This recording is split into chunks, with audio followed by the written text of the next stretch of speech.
Japanese have rites and ceremonies so different from those of all other nations. The things they do are beyond imagining, and it may be truly said that Japan is a world the reverse of Europe. To the first Westerners in Japan, it was a mysterious world. It was the fabled Isle of Zipangu that Marco Polo had only heard about. The land of riches that Christopher Columbus set out to find.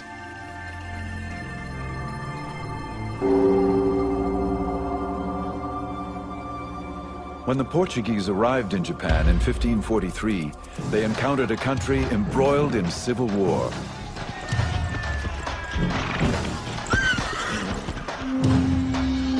Out of this chaos, one samurai warrior would emerge. He would create a regime so strong it endured for over 250 years.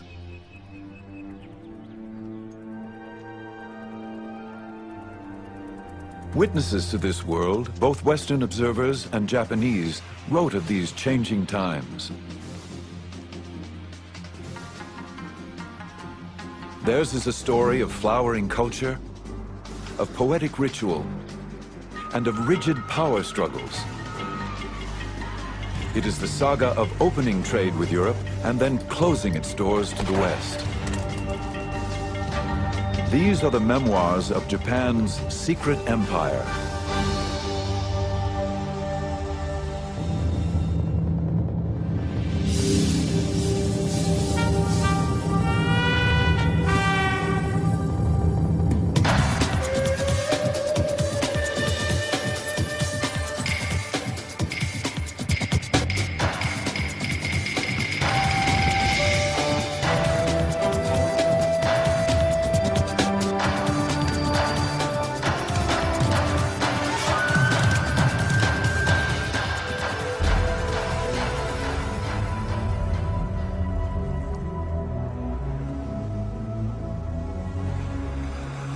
On the 25th day of the 8th month of the year of the water and the hair, there appeared off our western shore a big ship. No one knew whence it had come. As a Buddhist monk later recounted, samurai guards were quickly dispatched to warn their master.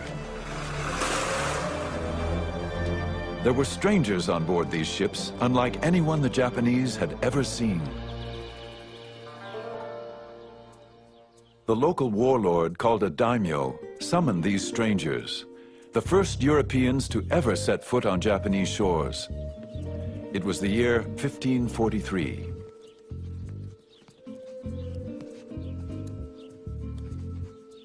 When these Portuguese merchants arrived, the daimyo was intrigued by their peculiar, unknown weapons. The Japanese always like novel things, new things, a fad, so to speak. And so they were very, very interested in the Europeans. After he watched the Portuguese shoot down a duck, the daimyo purchased 2 guns and put his swordsmith to work making copies. Then he asked for shooting lessons.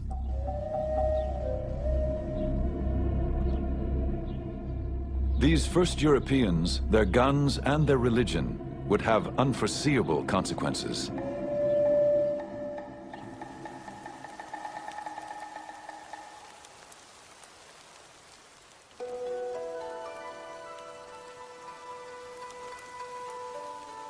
In this same year, a boy was born to a daimyo family. He would be known as Tokugawa Ieyasu. His destiny would be to change Japan forever. As an elite member of the samurai class, the boy inherited a world of tradition. A feudal realm of samurai warriors who ruled by birthright and sword.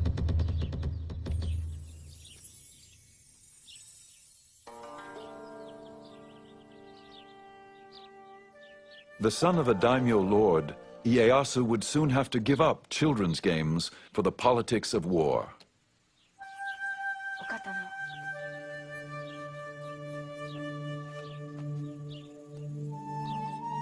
When Ieyasu was still a child, the ruling daimyo demanded that Ieyasu's father send the young boy to him as a hostage, insurance that all orders would be obeyed.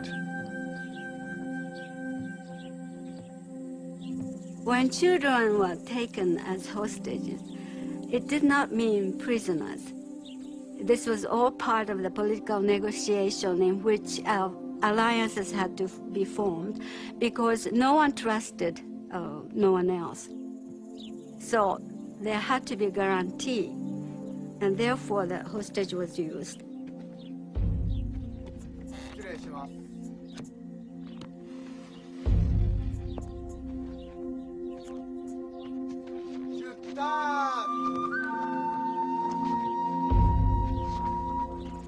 As a hostage, the young samurai boy traveled in the style befitting his daimyo rank.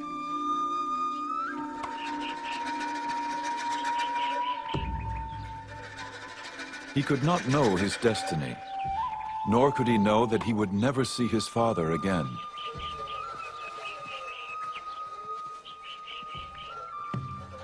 He would grow up a hostage, his life captive to the turmoil of civil war.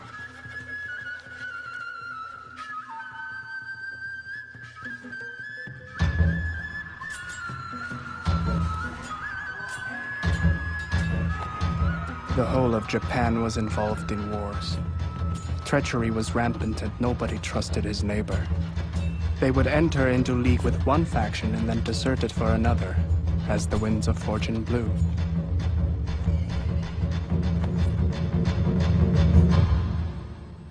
João Rodrigues, an eyewitness to these perilous times, was one of the first Portuguese to arrive in Japan. He came as a cabin boy of 15 and would soon become a Jesuit missionary.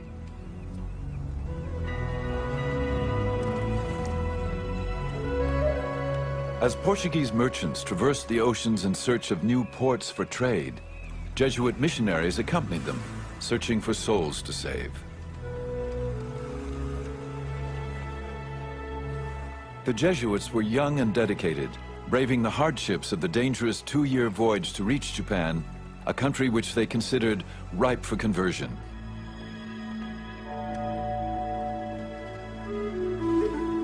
They sent home tantalizing reports of an alien world.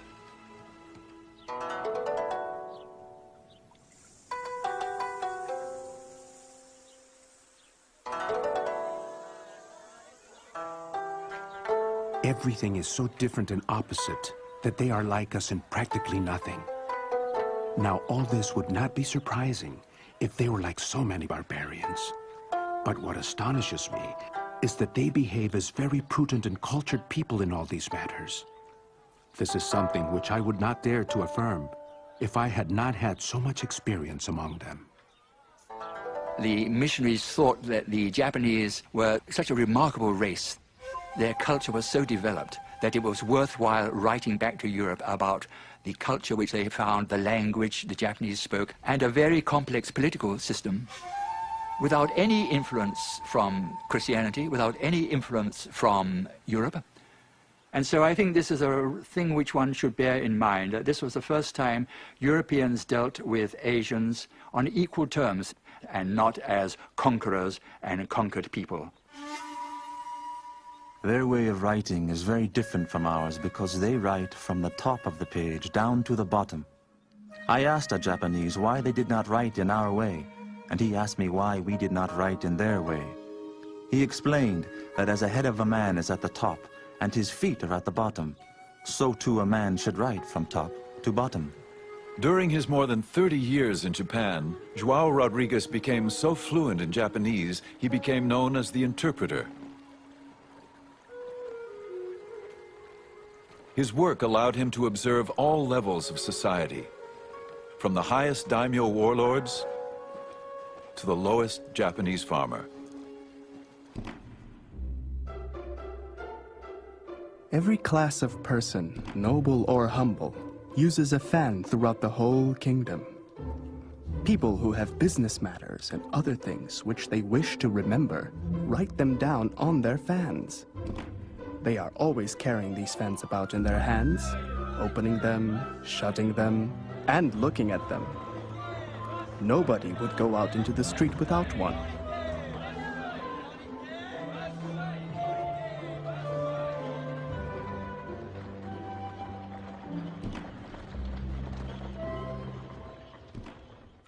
The Japanese, João Rodrigues observed, regarded the Europeans with equal fascination. They greatly wondered at our big and long noses, thick beards, and red or fair hair, and considered all these things as so many defects. They called them the Southern Barbarians, which is not a very flattering term. Their eating habits were rather different. The Japanese were so polite, eating with chopsticks, etc. Whereas in those days, Europeans normally ate with just a knife and with your fingers. And then, of course, most of the Japanese take a bath every day, whereas Europeans, I'm afraid in those days, went for months and months and months without taking a bath. And to some extent, they deserved the epithet of barbarians. But however they were regarded, the missionaries were determined to stay in Japan. Our only desire was to preach and proclaim the law of the Creator. Even if there were only one Japanese Christian in the whole country, any missionary would spend all his life here just for the sake of that one person. These men were very, very zealous, and the conditions were rather good for the conversion of people to Christianity. When you have bloodshed, revolutions, fighting, battles, death in large numbers, obviously people's thoughts do tend to go to the next life. In little more than 50 years, these missionaries established over 200 Catholic churches, primarily in southern Japan, and converted up to 250,000 Japanese.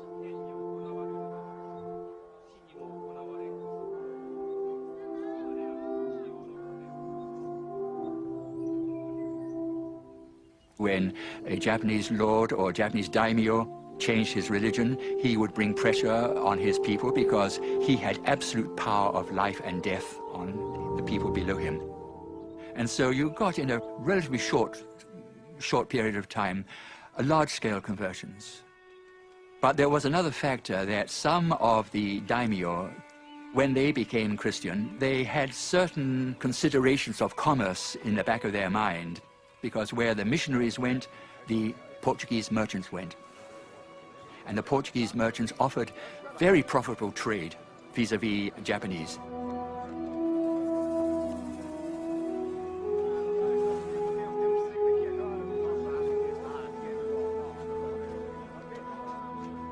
Commerce and religion intertwined. Some Japanese profited, while others watched with growing concern, convinced of Christianity's threat to their power. Merchants and missionaries, these early Europeans had set a course which would eventually run into unexpected consequences.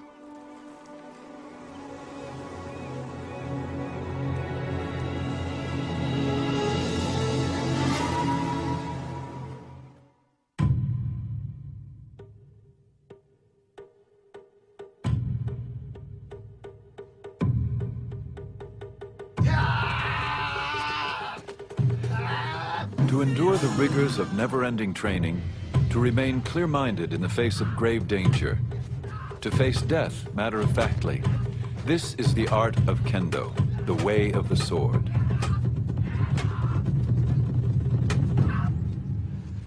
Master swordsmen taught young samurai the skills of sword fighting and the traditions of a samurai code of honor.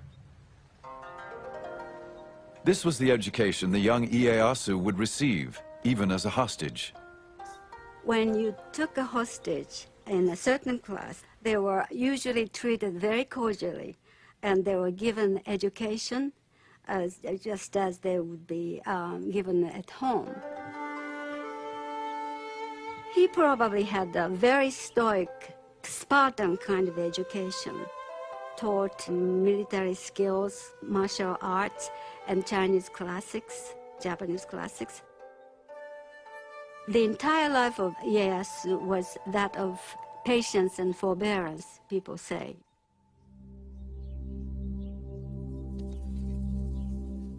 The young hostage, Tokugawa Ieyasu, would learn what it meant to be a samurai. Adopt a stance with the head erect, neither hanging down nor looking up, nor twisted. Do not roll your eyes nor allow them to blink, but slightly narrow them. Brace your abdomen so that you do not bend at the hips. A legendary swordsman, Miyamoto Musashi, would preserve the way of the samurai in a classic book, The Five Rings. It was a guide to strategy, its philosophy embraced in Japan even to this day. In all forms of strategy, it is necessary to maintain the combat stance in everyday life, and to make your everyday stance your combat stance.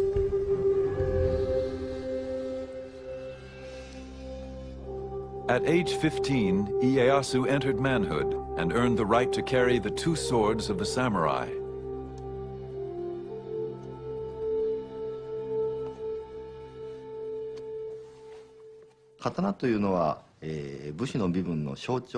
The sword was the symbol of the samurai class. Only the samurai were authorized to carry two swords, a large one and a small one. The samurai, with these two swords, ruled over the farmer and the merchant. You're born into being a samurai, it's a responsibility. Amongst the responsibilities of being a samurai was always carrying one's sword to use to enact justice. If somebody were rude to you, it was your duty to kill them. But still, no samurai would walk around outside without a sword. And if they were caught without a sword, they could be punished for not upholding their duty. While the samurai class comprised less than 10% of the population, their presence loomed larger than life. Even the missionaries wrote as if the samurai were the whole of society. They carry a sword and dagger both inside and outside the house, and lay them at their pillows when they sleep.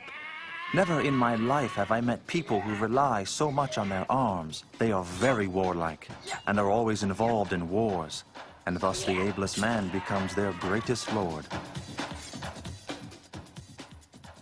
It was not only the men who swore to uphold this ideal. Samurai women were also trained to protect their family. The most important thing about samurai's daughters or wives was never to forget the honor and the pride as samurai's daughter. In crisis, they had to be prepared to kill themselves rather than be shamed, disgraced by the enemies.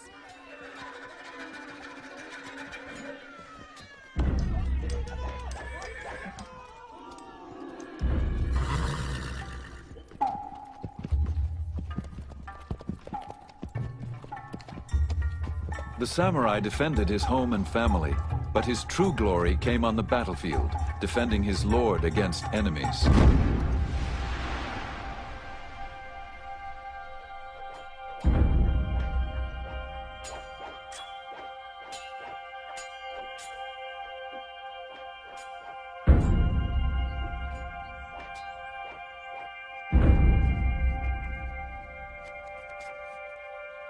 The samurai dressed carefully for combat. The finely stitched fabric and leather appeared elegant, even fragile. Unseen were the tightly woven plates of steel. Much like his protective armor, a warrior's refined appearance concealed his impenetrable inner core. This ethic, preserved in writings of the samurai, would prepare the warrior to meet life and death with honor.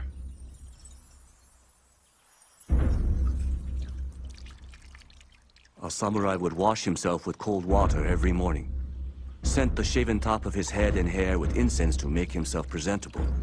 He was ready to be killed in battle at any moment. Cherry blossoms are often compared to the samurai. They are a beautiful sight, like the warrior in his shiny armor.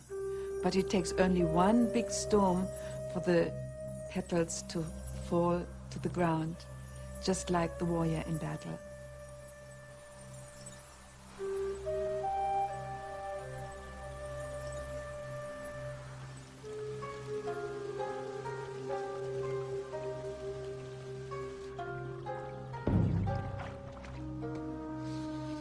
For samurai, as important as knowing how to kill was knowing how and when to die. In the battlefield especially, your last moment of life, you have to show your control. The controlling your body, controlling your destiny, fate, is the indication of your internal strength. So it's the last moment that you have to stage your death. Seppuku, or harikiri, is the ritual of suicide as practiced by samurai. A samurai warrior carried two swords on his hip, a long one and a short one. The short sword was for cutting open his abdomen. Why would a samurai cut open his abdomen? Well, Japanese, especially samurai, believed that the heart was in the belly. They believed that whether their heart was pure or impure would be revealed when they disemboweled themselves. From the death poem to the final thrust of the dagger, seppuku is a ceremonial ritual of suicide ensuring an honorable death.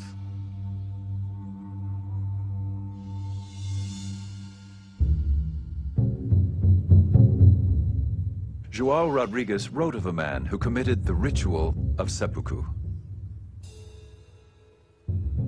The samurai, dressed in the customary white kimono, solemnly and with great dignity, mounted a raised platform.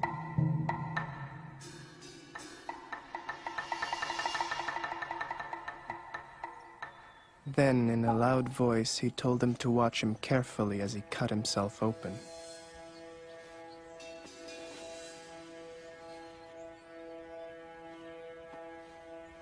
He seated himself and wrote his will slowly and calmly, asking his lord to look after his son and family, for he was going to die on account of his honor.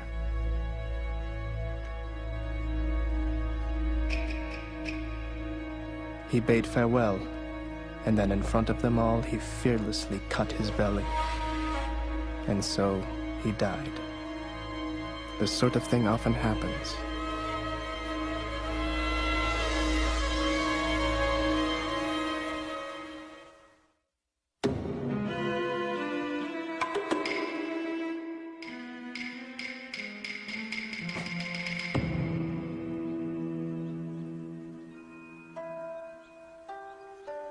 There is timing in everything. Timing in strategy cannot be mastered without a great deal of practice. There is timing in the whole life of the warrior, in his thriving and declining, in his harmony and accord. These are the enduring principles which guided the life of the samurai warrior. For Tokugawa Ieyasu, patient strategizing would become his most powerful weapon.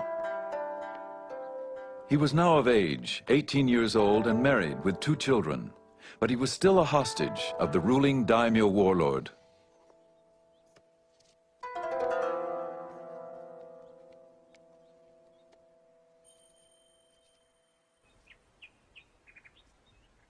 As time passed, Ieyasu strengthened his skills as a warrior, fighting alongside his daimyo master. When his master was killed in battle, Ieyasu was finally free to determine his own destiny. Ieyasu was put in a position to have to make a decision at some point, whether to go along with the hostage family, but at all times he never forgot his ambition to go back to his original castle and to regain all the territory that his father's family had, and to expand that, and to go back to his retainers who were faithfully waiting for him.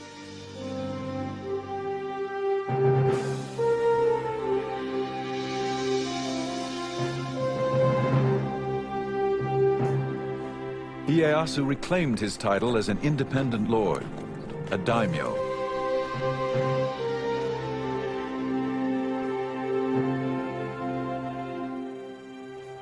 He returned to his family estate. He could now fight on his own terms for his own people. I fought against my enemies solely in order that I might take my revenge on my father's adversaries. Because I was convinced of the rightness of my intention to help the people and bring peace to the land.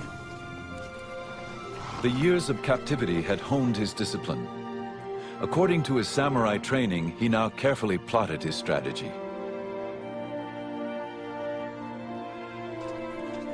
In a crucial move, Ieyasu allied himself with the man who killed his daimyo master, Oda Nobunaga.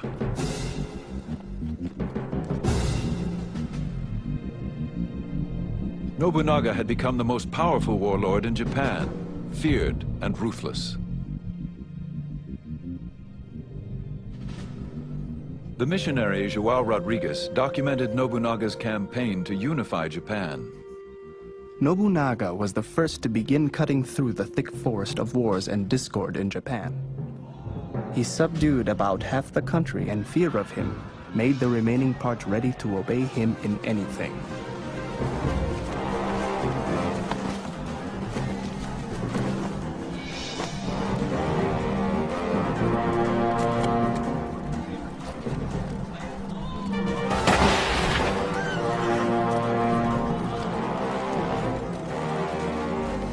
In the Battle of Nagashino, Nobunaga armed 3,000 of his foot soldiers, 3 ranks deep.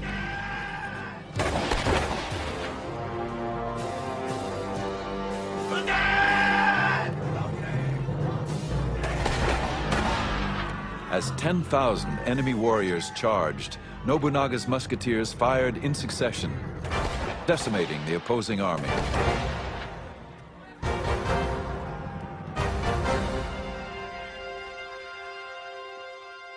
Nobunaga's innovations in the use of firearms completely changes the face of samurai warfare. The old idea was where you would have 2 samurai meet on the field of battle. They would shout out their names and their lineages, where they were from. Sometimes one would ride out in front of all these troops and challenge someone to come and defeat him. So it was very manly. It was imbued with the ideal of valor.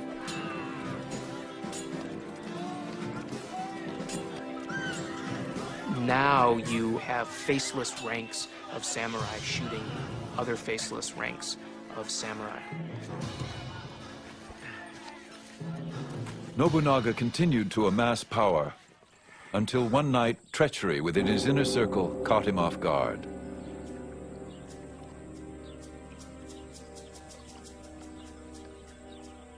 A missionary was nearby. Some Christians came just as I was vesting to say an early mass and told me to wait because there was a commotion in front of the palace. We at once began to hear musket shots and see flames. We learned that it had not been a brawl, but that one of his generals had turned traitor. Some say he cut his belly, while others believe that he set fire to the palace and perished in the flames. What we do know, however, is that of this man, who made everyone tremble not only at the sound of his voice, but at the mention of his name, there did not remain even a small hair which was not reduced to dust and ashes. As the flames burned, Nobunaga's loyal general, Toyotomi Hideyoshi, seized the moment. Hideyoshi immediately springs into action, murdering the murderer of his own lord, which then gives him the right, in essence, to claim leadership of Nobunaga's vast coalition of armies.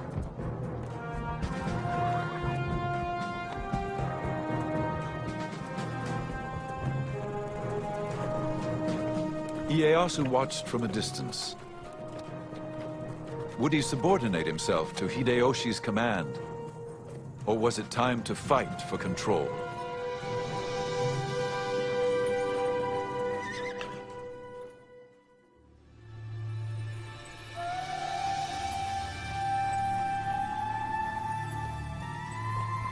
Nobunaga, Hideyoshi, and Tokugawa Ieyasu. These were the men who would bring an end to the brutal civil wars. They would go down in history as the unifiers. There's a story in Japanese that explains the character of the 3 unifiers. And Nobunaga Hideyoshi and Ieyasu are watching a cuckoo bird waiting for it to sing, but the bird doesn't sing. And Nobunaga says, "Little bird, if you don't sing, I will kill you." And Hideyoshi says, "Little bird, if you don't sing, I'll make you sing." And Ieyasu says, "Little bird, if you don't sing, I'll wait for you to sing." And Ieyasu is a patient strategist who will wait for things to go his way, and then he'll act. After Nobunaga's death, Ieyasu and Hideyoshi faced off in a measured game of strategy, each in his own way trying to outsmart the other. 武人としてのリーダーとすれば、まず自ら先頭に立って。 As a military leader, Ieyasu was a courageous man who never hesitated in battle. However, though he was brave, he was also cautious. One famous story, Ieyasu was known as an excellent horseman. One day he and his troops had to cross a very narrow bridge over a raging river. Everyone was watching to see how the great Ieyasu would ride his horse over this dangerous bridge.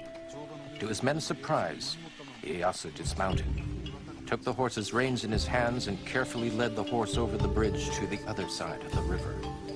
That's how vigilant he was. I believe this kind of caution helped him to be victorious in battle. While Ieyasu practiced restraint and careful strategizing, Hideyoshi acted quickly and decisively. Hideyoshi was from peasant stock. The son of a lowly foot soldier, he worked his way up through the ranks. Hideyoshi became known as a brilliant general, and he held the same grand vision of himself. When my mother conceived me, she was given a miraculous omen. On the very night that I was born, the room was suddenly aglow with sunlight, thus changing night to day. Finally, they divined, the child whose birth was attended by these miracles was destined to become a man of unusual attainments. This prediction is fulfilled in me. Shortly after Hideyoshi took control, Ieyasu challenged him. But Ieyasu soon realized there was more to be gained as Hideyoshi's ally than as his enemy.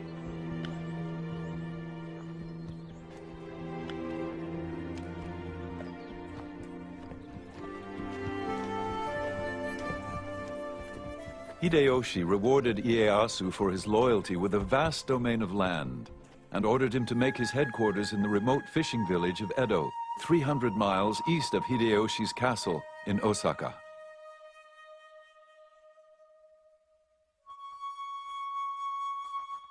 Some might have thought the gift an insult. But in Edo, the village that would later become Tokyo, Ieyasu busied his troops building a massive 5-story castle fortification.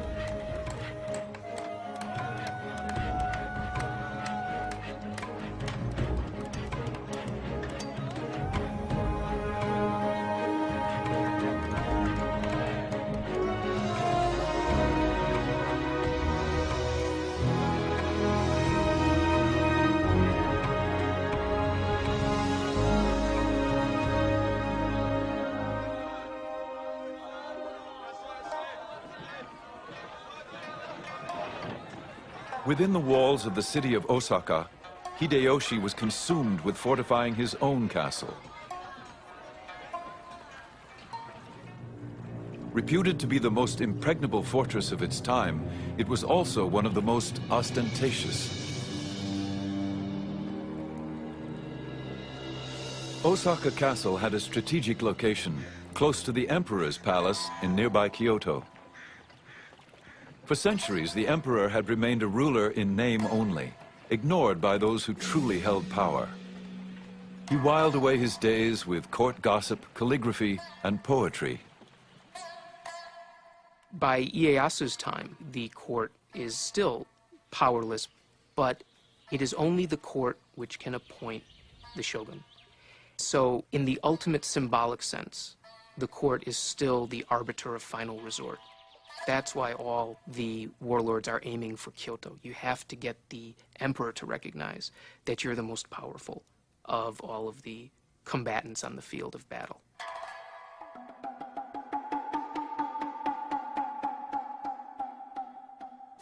Hideyoshi curried the emperor's favor, inviting him to no plays and musical performances.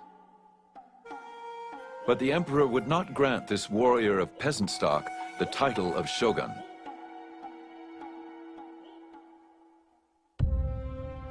Ieyasu never relinquished his desire for power. He offered the emperor more than invitations. He arranged the marriage of one of his granddaughters to the emperor's son. All of the lords in Japan used family to cement political alliances. You would marry off daughters or marry off sons. What Ieyasu did in particular was have an abundance of sons that he could use. He could set them up to support his nascent government. He could set them up as independent military lords that he could then call upon for help. In contrast, Ieyasu's rival Hideyoshi failed to produce a male heir. Finally, he adopted a nephew and groomed him as his successor. Then, at 60 years of age, Hideyoshi finally fathered a son of his own. He called him Hideyori, and he was the jewel of his life. Hideyoshi's thoughts now turned to the safety and survival of his young son. I cannot describe the endless tedium, as if I were guarding an empty house when Hideyori is not here with me. I say again, strictly order that all be vigilant against fire. Each night have someone make the rounds of the rooms 2 or 3 times.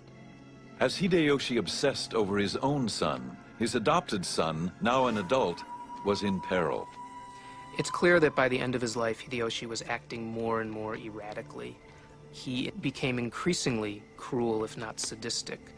Then when he finally, in his final years, produced an heir of his own, he ordered this adult male who had been his heir to commit suicide. Hideyoshi then ordered his adopted son's entire family put to death. A missionary recounted. They were drawn along the streets in carts to the open view of the world. 31 ladies and gentlewomen, with the 2 sons and 1 daughter of his adopted son, the oldest of whom was not more than 5 years old. All their bodies were thrown into a pit, over which was built a little chapel with a tomb in it, with this inscription: the tomb of the traitors.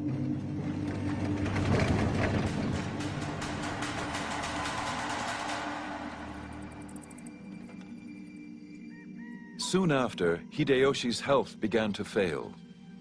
He wrote his death poem. Ah, as the dew I fall, as the dew I vanish. Even Osaka Fortress is a dream within a dream. Hideyoshi then called Ieyasu and 4 of the most powerful daimyo to his deathbed. He appointed them legal protectors of his 5-year-old son Hideyori, his heir and the future ruler of Japan.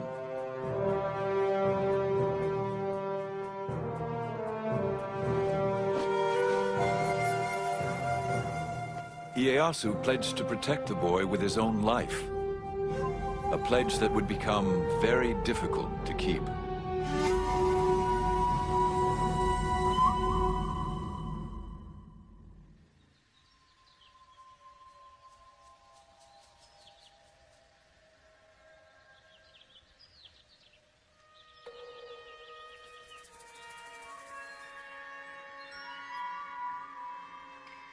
It is said that war is a curse. It is resorted to only when it is inevitable. However, in time of peace, do not forget the possibility of disturbances. Ieyasu was on guard. Those daimyo who feared his growing power began to plot against him. Ieyasu's territory now extended throughout most of Japan. He was determined to maintain his holdings and expand his base of power. One of Ieyasu's nicknames is the Old Badger, and it reflects his craftiness as well as his famed ability to wait. And he waits until after Hideyoshi is dead, until he has a clear preponderance of power, and then makes his move to become the dominant military leader in Japan. Ieyasu mobilized his troops. he sent one division to Ogaki Castle, where his enemies were gathering.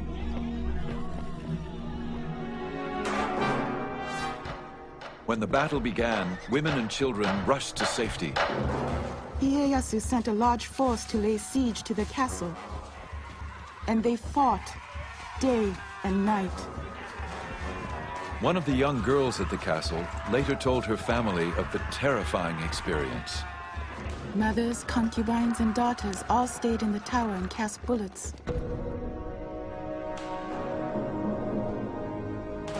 There was panic. A bullet struck my younger brother, killing him on the spot. It was a cruel sight. Indeed, it was.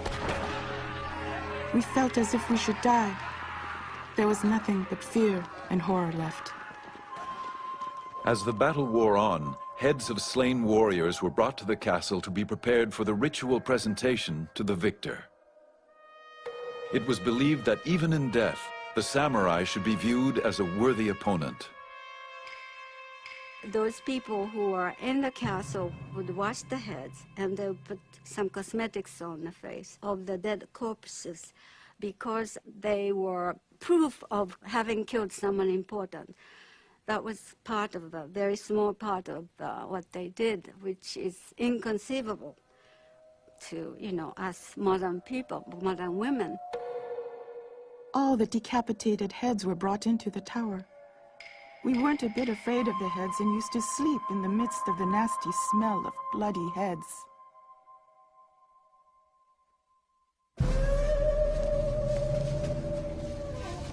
Victorious at Ogaki Castle, Ieyasu's troops now pursued the rebellious daimyo and their armies. They faced off in a narrow valley just west of the village of Sekigahara. This would be the battle that changed the course of Japanese history.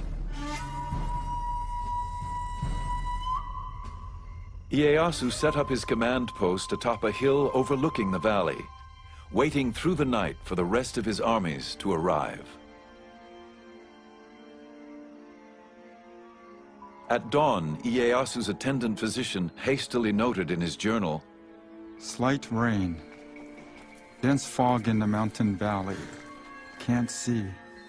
Barely made out enemy banners. On horseback, Lord Ieyasu made out their positions. Estimate distance at 2.5 miles. Ieyasu was outnumbered, with only 50,000 troops challenging his enemy's 80,000. He waited for his son to arrive with reinforcements.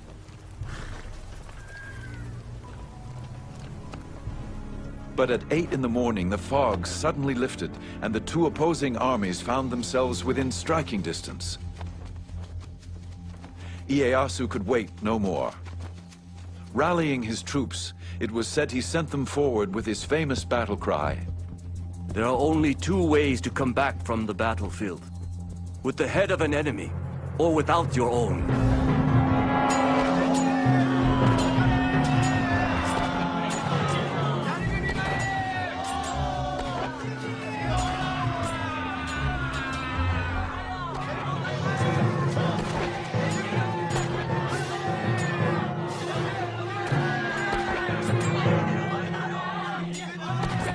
Ieyasu watched as his troops faced what seemed insurmountable odds.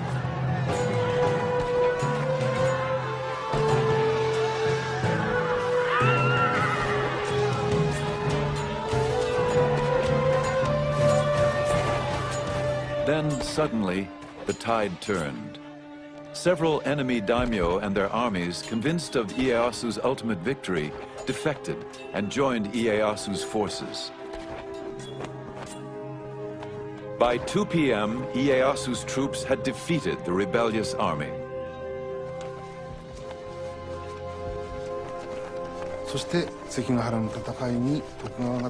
Tokugawa's victory at Sekigahara brought an end to the warring states and signaled the beginning of a new era. That's the significance of the Battle of Sekigahara.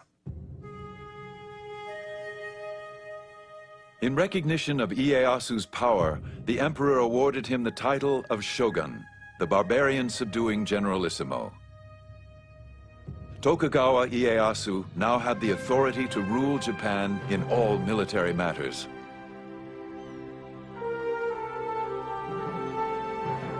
He ruled unchallenged, but always there was the specter of Hideyoshi's young son Hideori growing up in Osaka Castle. Ieyasu had sworn with his life to protect the boy who could someday lay claim to all Ieyasu had won.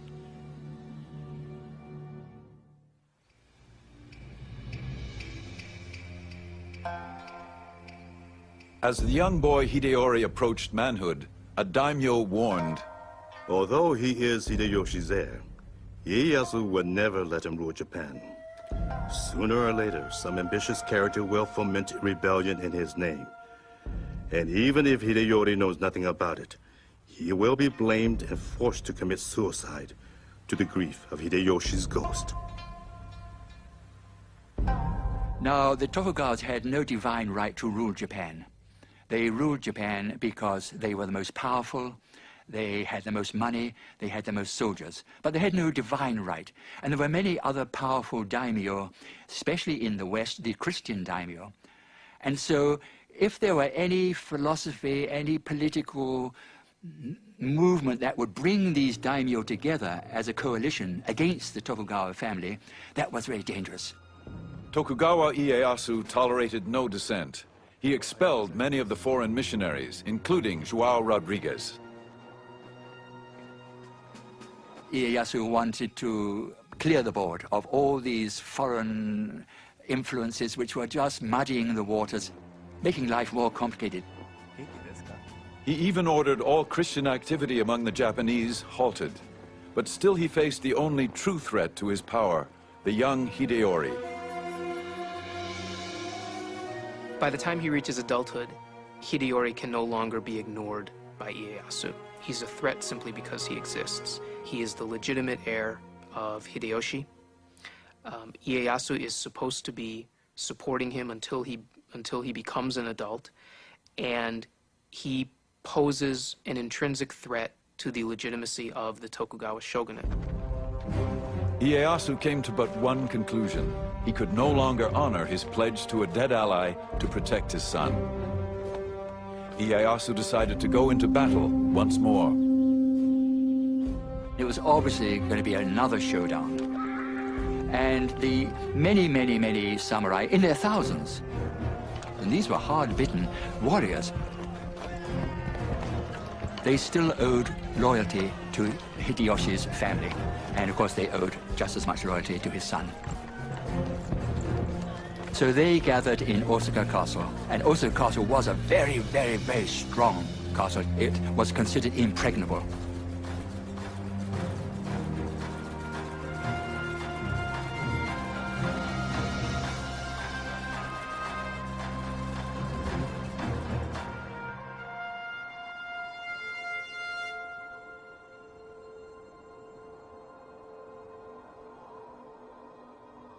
In the winter of 1614, Ieyasu accused Hideori of subversion and ordered his troops to advance against Osaka Castle.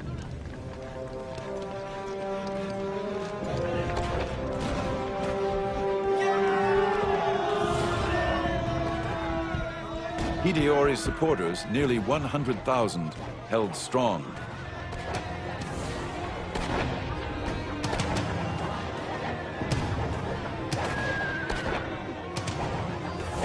Ieyasu retaliated with a devious plan. He sent a woman samurai to negotiate a truce with Hideori's mother.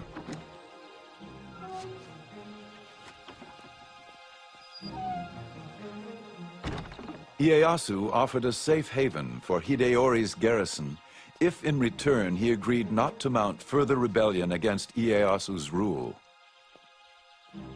To prove his intentions, Ieyasu signed the pledge in blood. Hideori's mother convinced her son to accept the offer. Ieyasu's ploy had worked.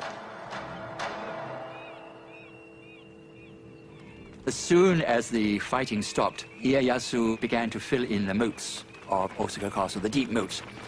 And the people in the Osaka castle protested a lot. That was not in the agreement. But that didn't matter. They filled in the moats. And once the moats were filled in, then Ieyasu's troops would storm into the castle. And there was a dreadful slaughter.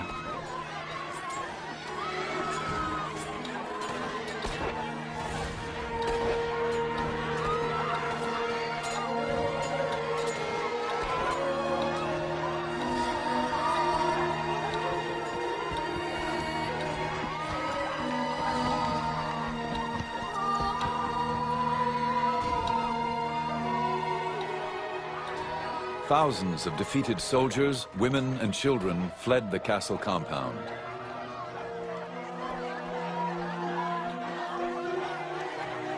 A European merchant recorded the event in his journal.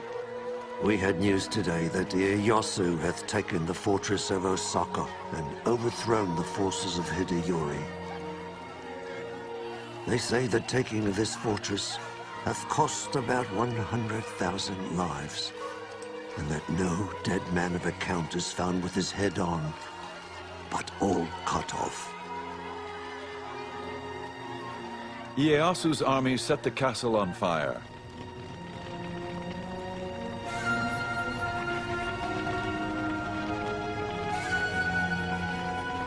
As the flames raged around him, Hideyori refused to surrender and was left with no other option. He committed seppuku.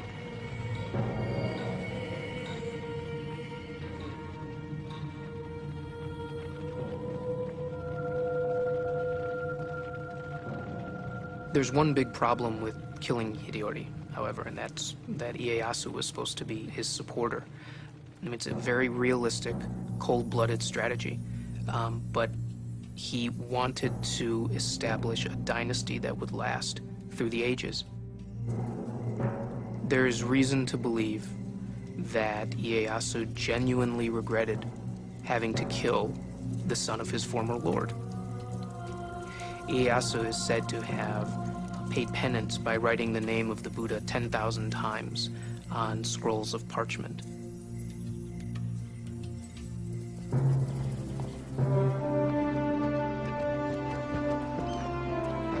Tokugawa Ieyasu had wiped out the last threats to his power, or so it seemed. But not everyone was under his control. There were the Western traders who he valued but mistrusted, and the Christians who he considered a threat. Tokugawa Ieyasu had won the wars. His struggle to control the future of Japan had just begun.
In the early 17th century, the ruler of Japan, the shogun, was told this story.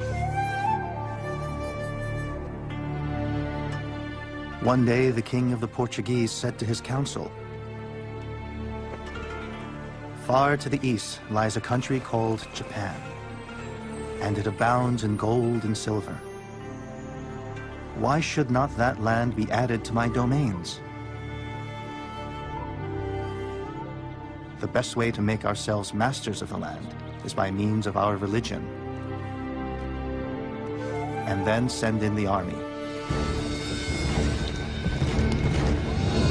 The shogun, Tokugawa Ieyasu and his legions of samurai warriors were undaunted by stories of foreign invaders. He was a strong leader and had brought peace to the war-torn nation.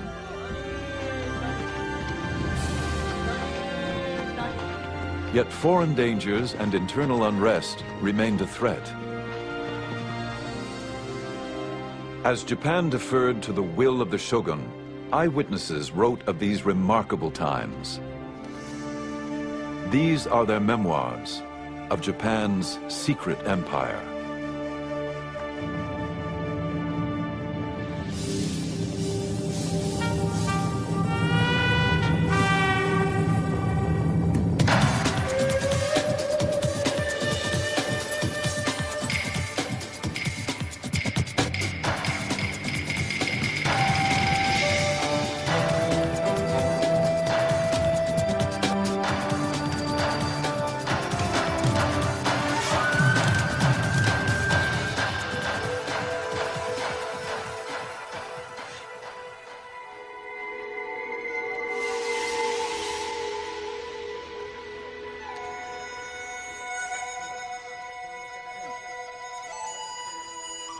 After we'd been in Japan 5 or 6 days, came a Portugal Jesuit who reported that we were pirates. We looked always that we should be set upon crosses, which is the execution of this land. I looked every day to die. Rescued from the sea and imprisoned, William Adams, the first Englishman in Japan, had good reason for concern. It was the year 1600, and Portuguese Catholics had long held a monopoly on trade in Japan. At the time William Adams arrived, there had been religious wars in Europe, and the Catholic missionaries were not at all happy when they heard that an Englishman and an English Protestant had been washed up in Japan. The most powerful warlord in Japan, Tokugawa Ieyasu, commanded Adams to his castle. Rather than ordering his execution, he wanted to know more about this stranger.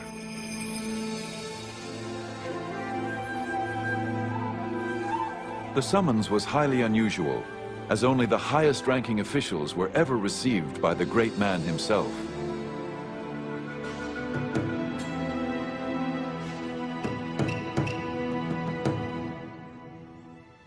The ruler demanded of me of what land I was, and what moved us to come to his land, being so far off. I showed him the name of our country, and that our land desired friendship. It appeared that Ieyasu was interested in more than friendship. He asked whether our country has wars. I answered him, yea, with the Spaniards and Portugals. He asked me diverse questions of my religion and what way we came to the country. From one thing to another, I abode with him till midnight. As the meeting came to an end, Adams dared to make a parting request on behalf of his Dutch employers. I desired that we might have trade with your country, the same as the Portugals and Spaniards. To Ieyasu, this was welcome news. Ieyasu valued trade with the Portuguese and Spanish merchants, but was wary of their Catholic missionaries who preached obedience to a God more powerful than he.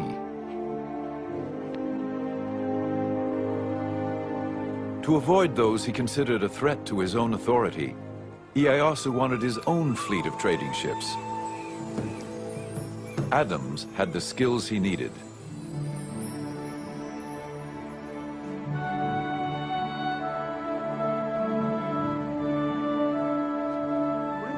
The English pilot had apprenticed as a shipwright.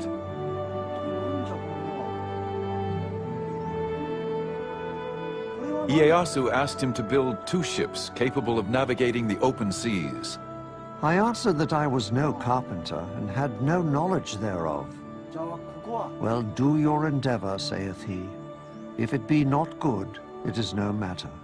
You can't deny that William Adams did have a certain amount of influence when he was told to build these 2 ships. They were the first foreign ships, first European ships to be built in Japan.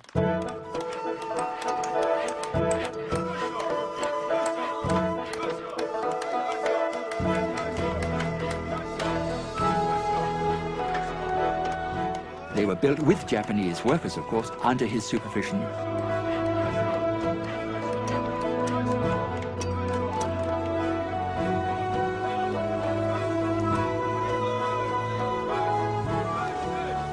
And then afterwards they sailed to Mexico, and they sailed back quite safely.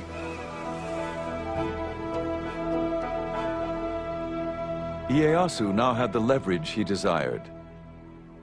When the Catholic missionaries continued to gain converts and create problems, he expelled them. Life was complicated enough without these pesky foreigners interfering. And so that probably was the reason why he did not want Christians in Japan.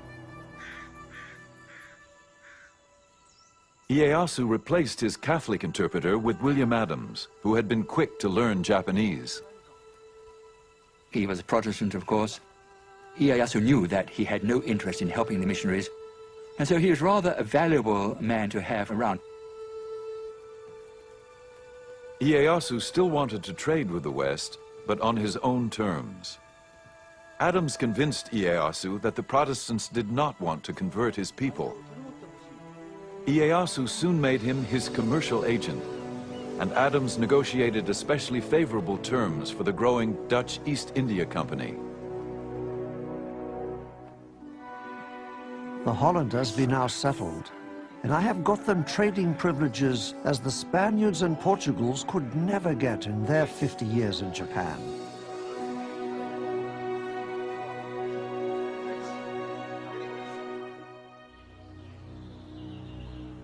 Adams married and settled down into Japanese life. He adopted Japanese dress and was awarded the right to wear the two swords of the samurai. And he was given an estate with about 70 or 80 servants, which is pretty good, far better than his standard of living in England would have been, of course. And I think towards the end he lost his desire to go back to England, because he knew he would just be a working class man in England, where back in Japan he has 80 servants to wait and hand and foot on him.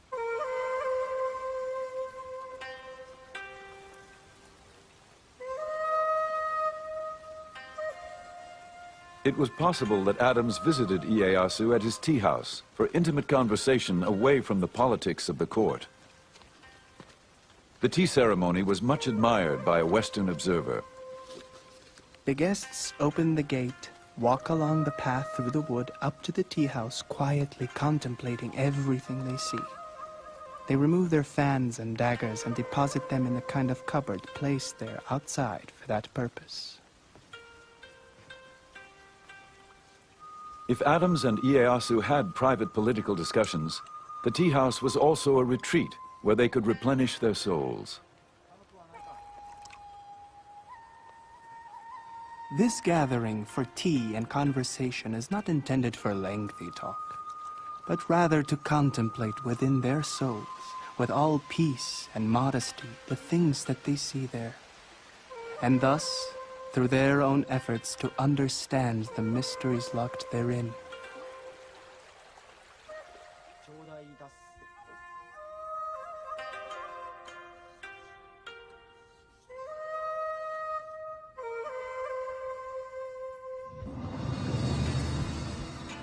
For Ieyasu, unsettling foreign influences could jeopardize the peace he worked so hard to forge. But the biggest challenge would be to maintain control of the 260 fiercely independent warlords and their formidable samurai armies.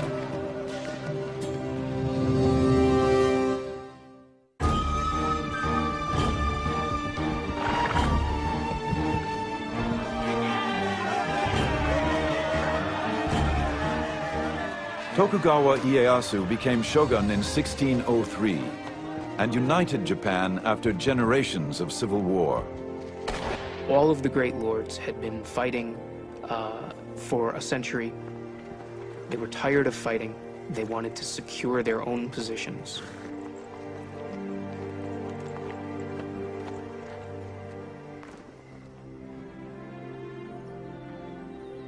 But as a court chronicler documented, the task ahead would not be easy.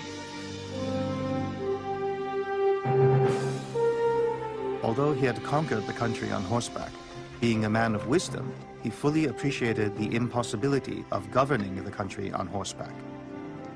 He was interested only in discovering the key to government, how to govern oneself, the people, and the country. What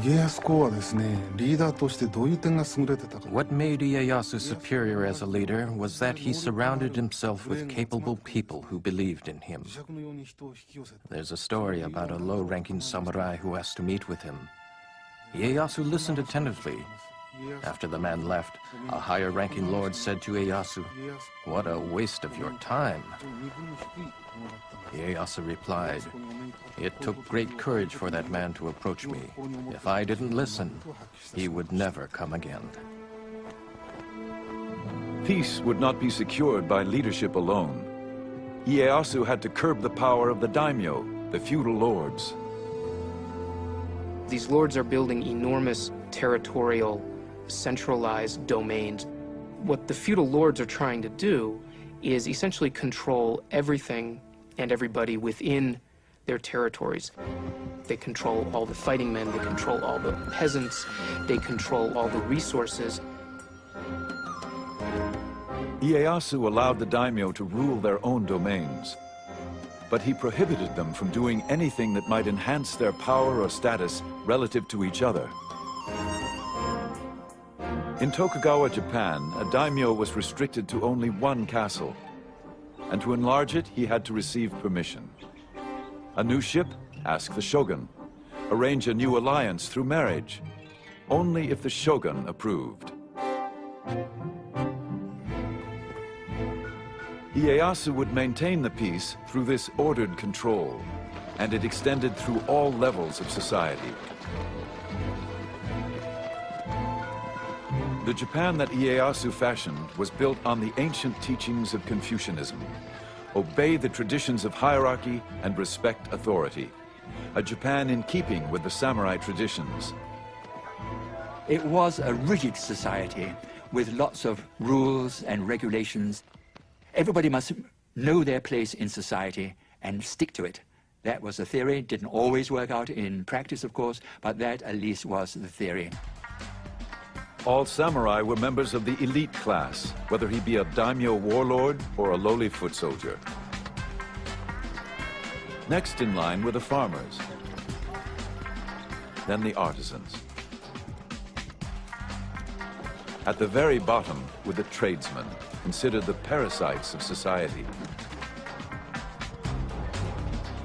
The Tokugawa shogunate would issue many rules to control and maintain the rigid class structure, from what you could eat to what you must wear. Lords and vassals, superiors and inferiors, must observe what is proper within their position in life. Without authorization, no retainer may wear fine white damask, white wadded silk garments, purple silk kimonos, purple silk linings, and kimono sleeves which bear no family crest. The rules and regulations kept everyone in their place, but for the daimyo at least, there were still ways to earn special privileges. Ieyasu decreed that the lords must help build his castle and the surrounding city of Edo. The construction became a grand competition as each daimyo vied for the shogun's favor.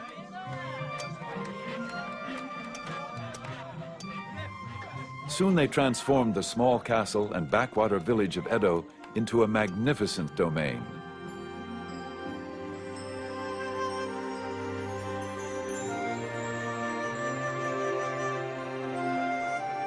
The city later known as Tokyo.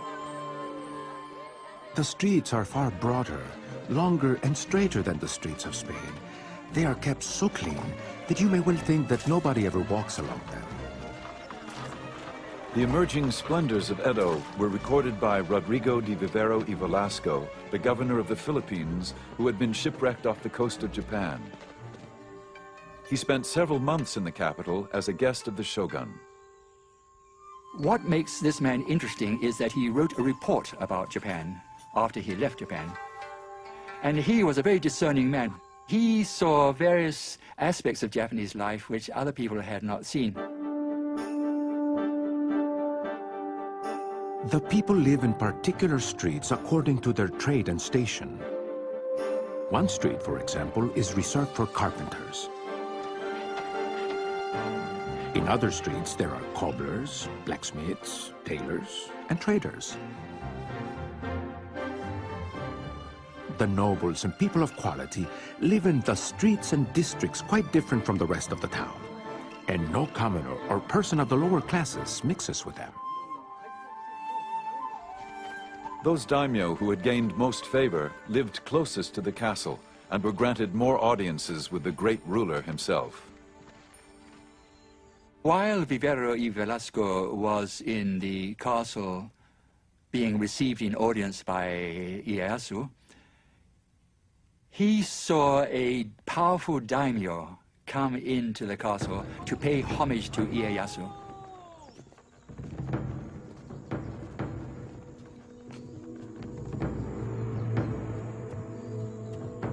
There entered one of the greatest nobles of Japan, whose rank was evident from the gifts he brought.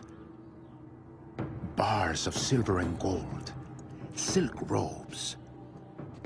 All this was first placed on some tables, but I do not believe the ruler even looked at it.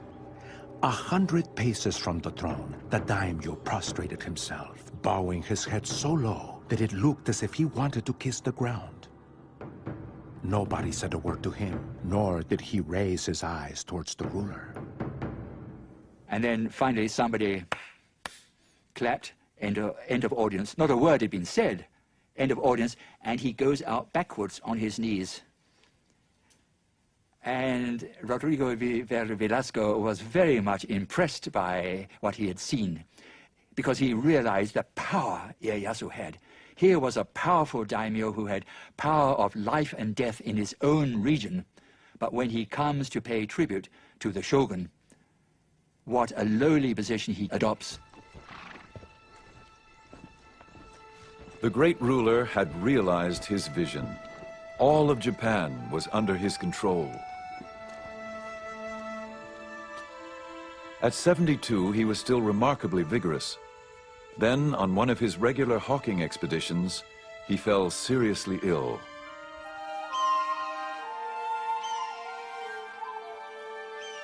As he lay dying, he planned the details of his funeral. It would be a simple ceremony, his ashes taken to the top of a mountain overlooking the land where he so often went with his hawks. Here, he felt, his spirit could soar over his beloved land, holding the realm together. Ieyasu had carefully forged his well-ordered society. He would not leave the future of Japan to whim. He called his family to his side. He told his children and grandchildren who were gathered around, "Because you are my descendants, you will become shogun. As shogun, it is important that you rule the country for the benefit of the people, or you will be punished by heaven. As shogun, you must govern for the good of the country. This world does not belong to the Tokugawas, and cannot be ruled just to satisfy your whims."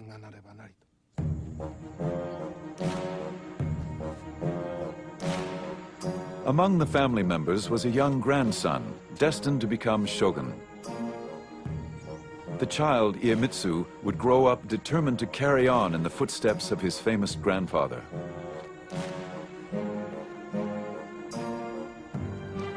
Iemitsu, the third shogun, would keep Japan under Tokugawa rule, using any means necessary.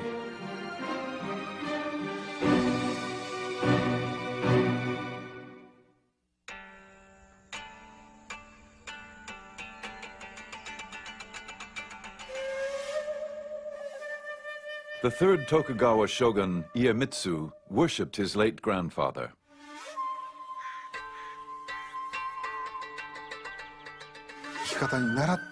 He had numerous mystical experiences that whenever he got sick, Ieyasu would appear in his dream, and he would wake up feeling better the next morning. So his respect for Ieyasu transformed into worship.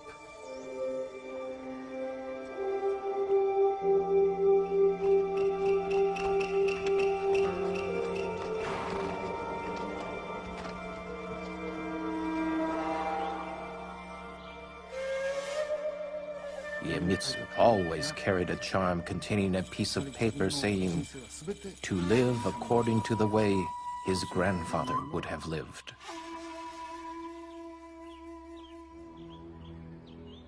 But though Iemitsu tried to emulate his grandfather, his tactics were much more severe. It was reported after he became shogun, Iemitsu summoned the daimyo to his palace.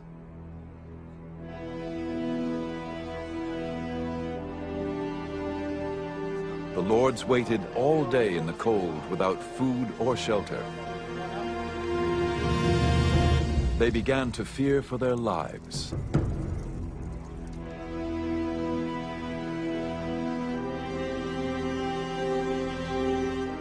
Until at last, they were called into Iemitsu's inner sanctum, where he delivered his ultimatum. I have been in the position of a superior and a master from my birth. I shall henceforth treat all daimyo as my subjects. Those of you who may disobey me may quickly return to your provinces, repair your castles, and prepare for arms. I shall act accordingly. Iemitsu is a fascinating shogun. He's the first shogun who doesn't lead troops in battle. He had not proved himself on the battlefield. He did not have his own men who came with him into office when he became shogun. Iemitsu inherited a nation at peace.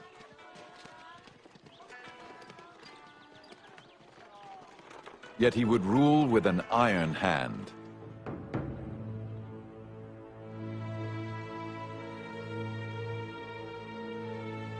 He listened to few and spared no one. He would not tolerate competition, not even sibling rivalry. He ordered his younger brother to commit suicide.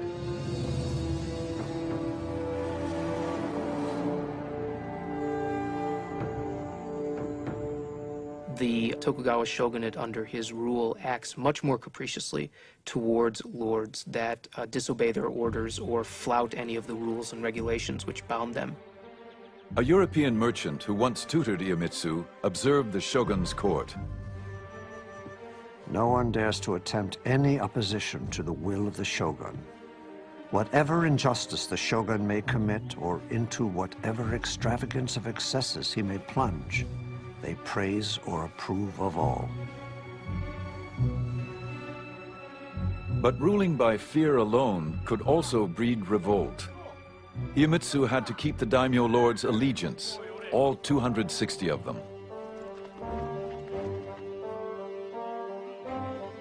In peacetime, there was no common enemy, no spoils of war to reward the daimyo for their loyalty. Iemitsu had to find some other way to control the daimyo lords. They were commanded to appear at Iemitsu's court in Edo.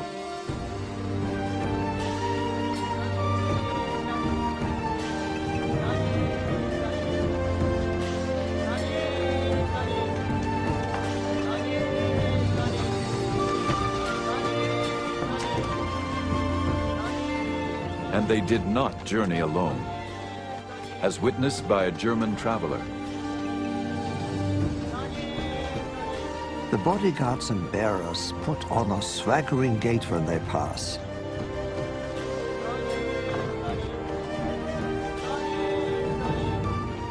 With every step, they kick up their heels nearly to their backsides, and at the same time thrust the opposite arm forward. It looks as if they're swimming in the air.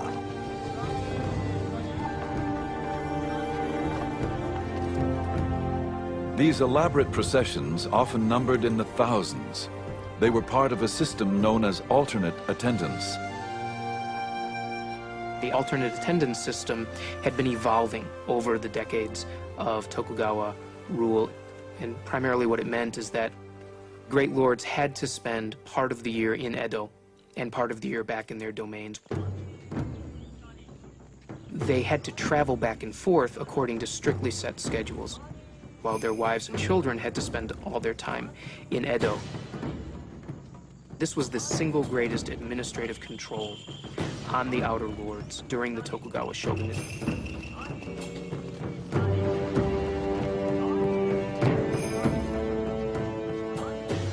Alternate attendance had another advantage for the shogun. It kept the daimyo lords financially powerless. It was reported that a daimyo could spend more than 3/4 of his income maintaining the processions and supporting his army of samurai once they reached Edo. What this also does, by the way, is cause Edo to explode in size. And in fact, there grows up in Edo a class of samurai who only know Edo, even though their domain may be in the farthest reach of Japan. They're born in Edo, they work in Edo, and they only know Edo.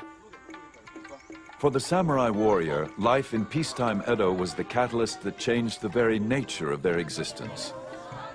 Prohibited from bringing their wives and families, the samurai lived a bachelor's life. They were paid a small stipend to perform their official duties, such as they were. They would get up in the morning and have their hair dressed by a fellow samurai.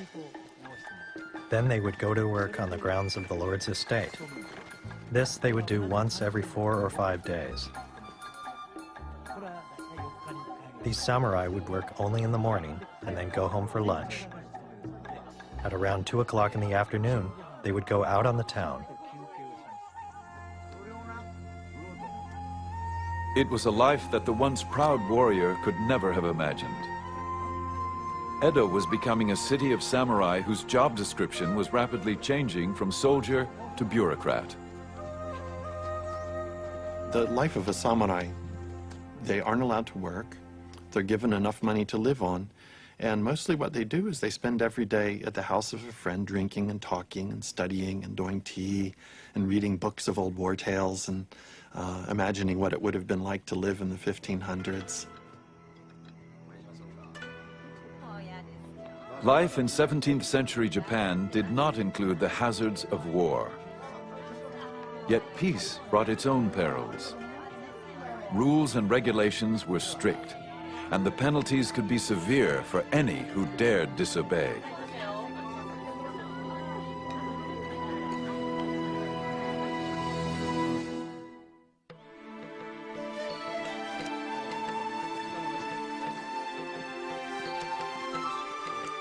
Fluttering our papers, the spring winds blow, when through the open barriers, how gratefully we go.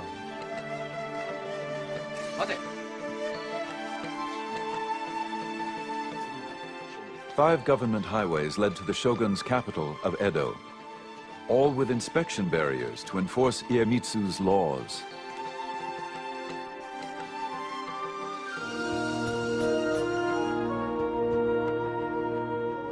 The shogun had improved the roads so his messengers could quickly reach any part of Japan.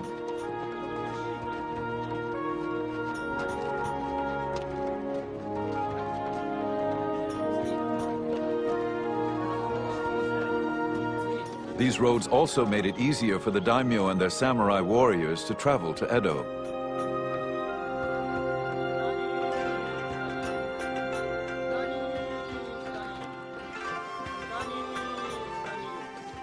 But for most Japanese, travel was an arduous process.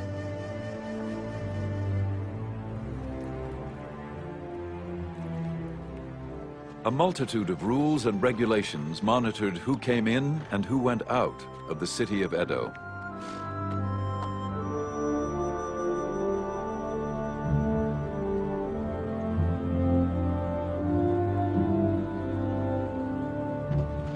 Almost everyone needed a passport.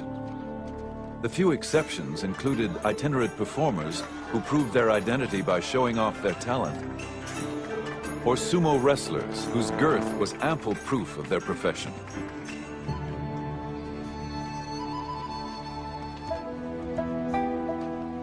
Farmers were routinely denied permission to travel from village to village. The government preferred to keep them working in the fields.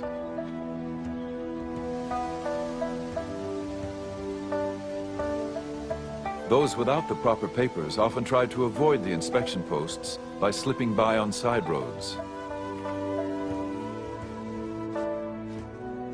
If caught, there were severe penalties. A traditional Japanese-style punishment meant crucifixion for a man, for a woman, enslavement or enforced servitude.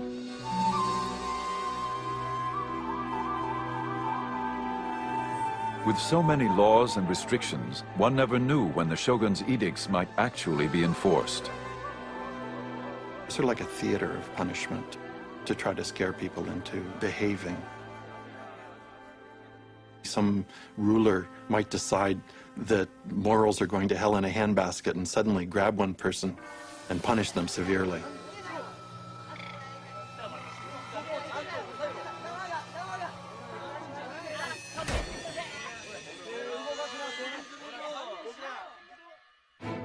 Despite the uncertainty, against all odds, travel grew in popularity. Now that the roads were safer, more and more Japanese began to journey from village to village.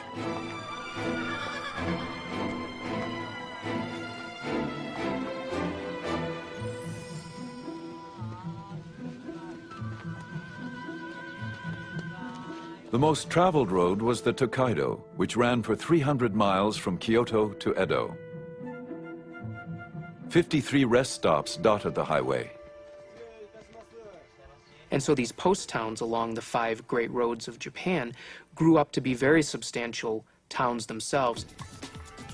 They had inns, they had brothels, they had restaurants, they had places that sold medicine. There essentially grew up a post-town culture. People in the Tokugawa period, they were driven by curiosity.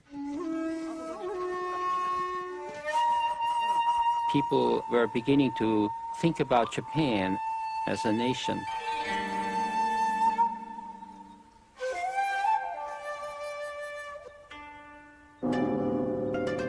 Travel diaries became bestsellers.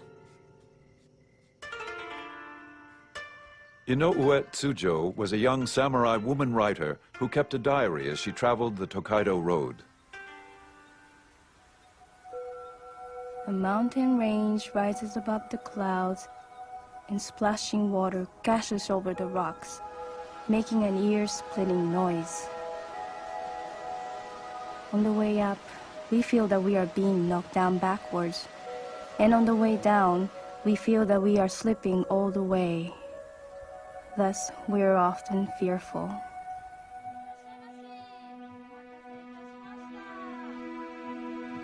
Inns along the way offered welcome respite to travelers like Tsujo.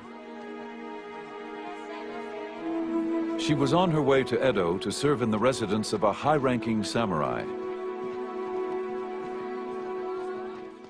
Although Tsujo traveled on official business, accompanied by her brother, she still encountered disturbing difficulties. All travelers faced strict regulations, but women had an especially hard time.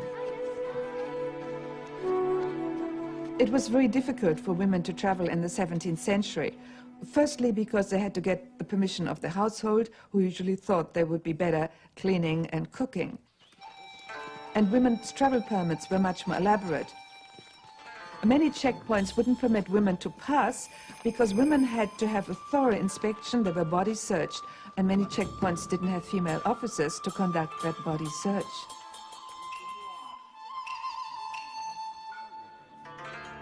Officials were always on the lookout for women who disguised themselves as boys.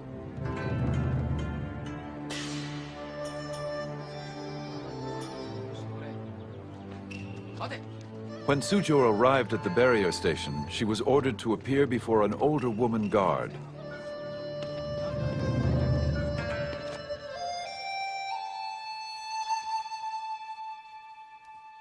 A rough-looking woman examined me, ran her hand through my hair and said something with a heavy accent.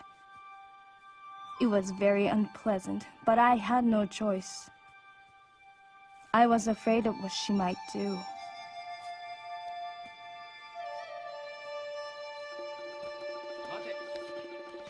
At another post, she experienced difficulties due to the wording of her permit.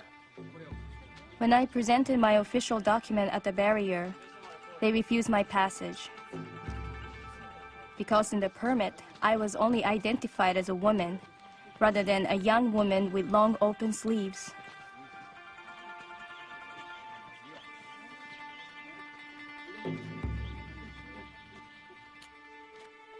I had to go back to the inn.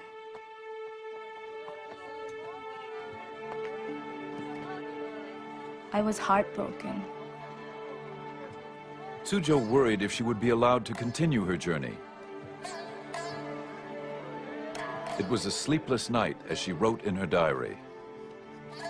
My tears darkened the light of a candle. How restless I feel. Everything is depressing beyond description. In the dawn around 4 o'clock, I heard travelers gathering around and calling each other. A horse neighing and the sounds of stirrups. I feel envious. I have spent days and nights brooding over the obstacles facing women.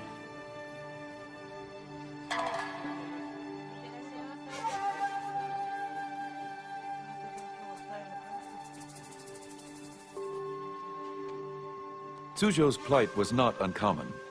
Under Iemitsu's reign, anybody who did not follow his rules could be punished. But there was one group persecuted simply because of their beliefs: the Christians.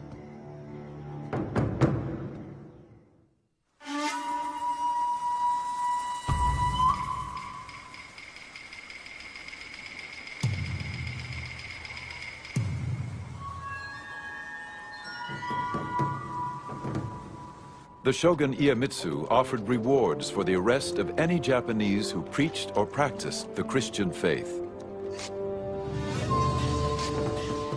Any informer revealing the whereabouts of the followers of priests must be rewarded accordingly. If anyone reveals the whereabouts of a high-ranking priest, he must be given 100 pieces of silver.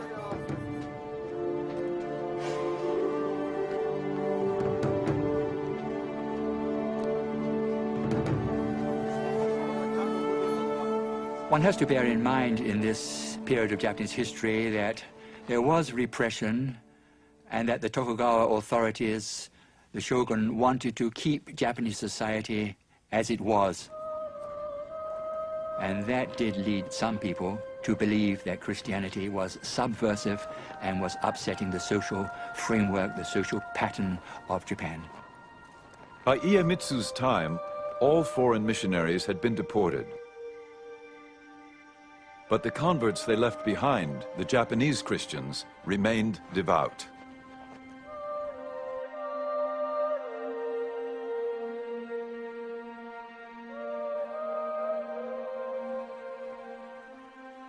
For many of the Japanese Christians, the faith ran very, very deep indeed, especially in those areas where Christianity had really set down roots for 3 or 4 generations. The shogun is a great enemy to the name of Christians.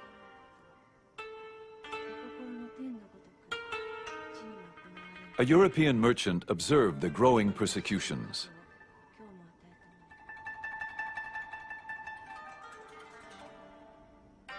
I saw 55 martyred because they would not forsake their Christian faith. And amongst them there were little children of 5 or 6 years old, burned in their mother's arms, crying out, "Jesus, receive their souls."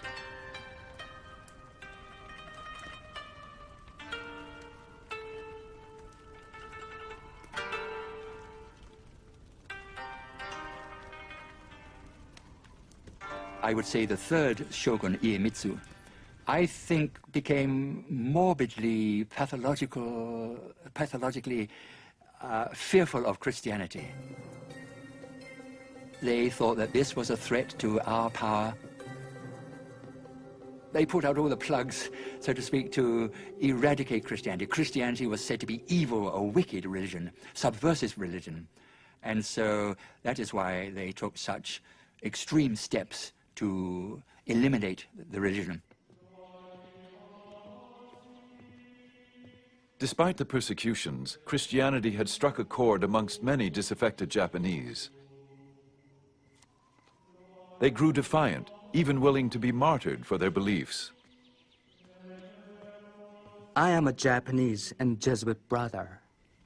I have not committed any crime, but die only for having preached the religion of our Lord Jesus Christ. I greatly rejoice to die for this cause. For me, this is a great blessing. I guarantee and affirm that there is no other way to salvation except by the Christian path.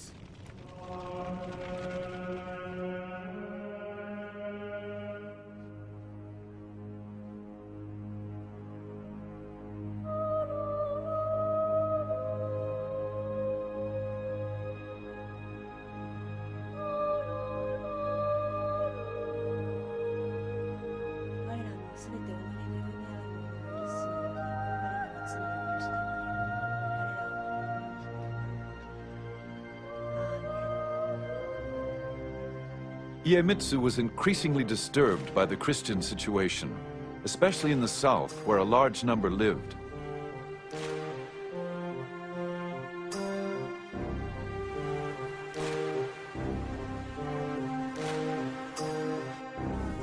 Even worse, many of the Christians were former samurai, now forced to work as laborers or farmers. But they were samurai in their hearts and well-versed in the use of weapons. For Iemitsu, this was unacceptable.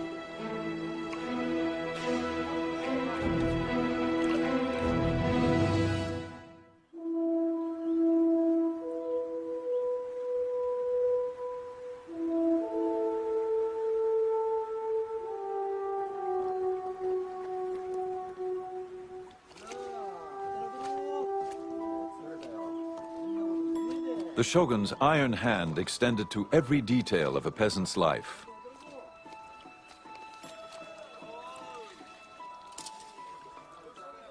Farmers must work in the fields from dawn to dusk. Wives and daughters must make meals 3 times a day, put on red headbands, and take the meals to the fields.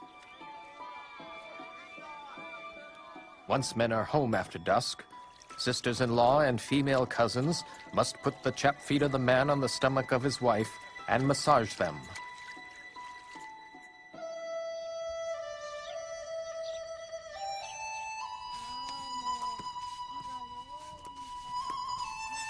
If the shogun's intolerable edicts weren't bad enough, the farmers were also heavily taxed.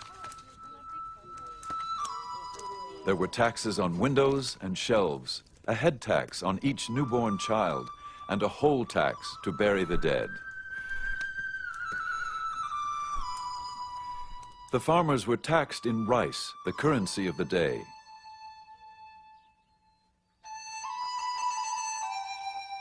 Ironically, farmers were not allowed to eat the rice they grew.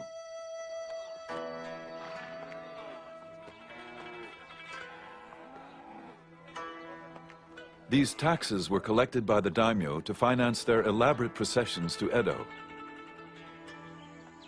and to pay the stipends which supported the samurai class.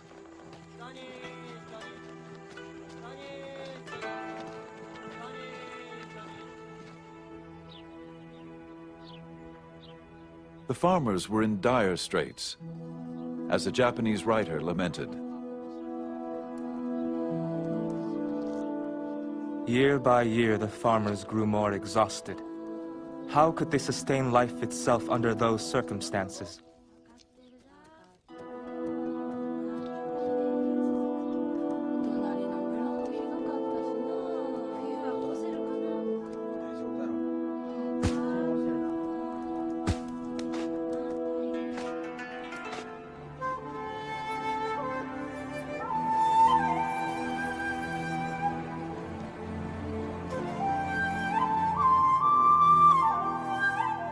In the Shimabara Peninsula in the far south of Japan, drought and famine further depleted the meager harvest.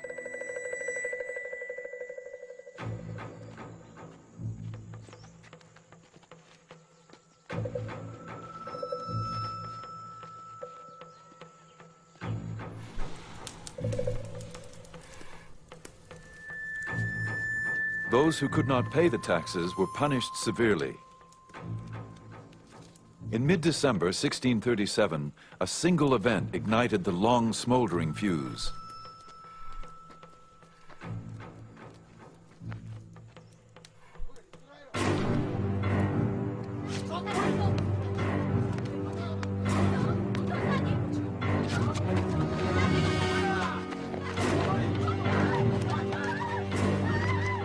The young daughter of a farmer who owed taxes was seized and tortured.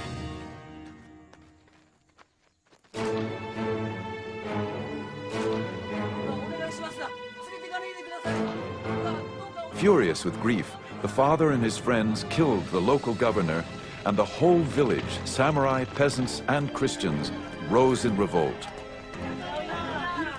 Soon the whole area was in the hands of the rebels, nearly 40,000. So what began as a social upheaval, a social revolt against the tremendously harsh taxation against the peasants, leaving the peasants almost starving, what began as that somehow developed into a Christian rebellion. A European merchant reported on the rebellion.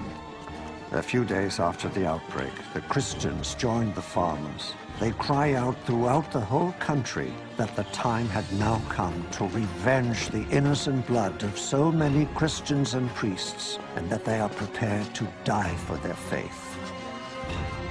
The rebels swarmed into an abandoned castle surrounded on 3 sides by the sea. Feeling protected, they brought in their wives and children and barricaded themselves inside.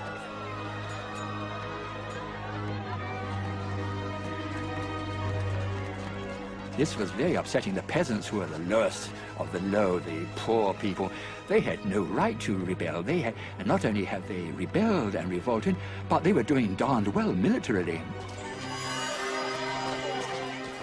And so no wonder the shogun was worried about this, because this might set an example to other parts of the country that had become unsatisfied with the crushing taxes which the peasants were paying.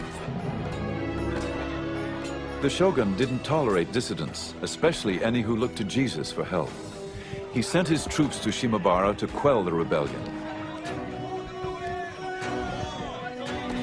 But for 4 bloody months, even as food ran out, the rebels managed to hold off the government attacks.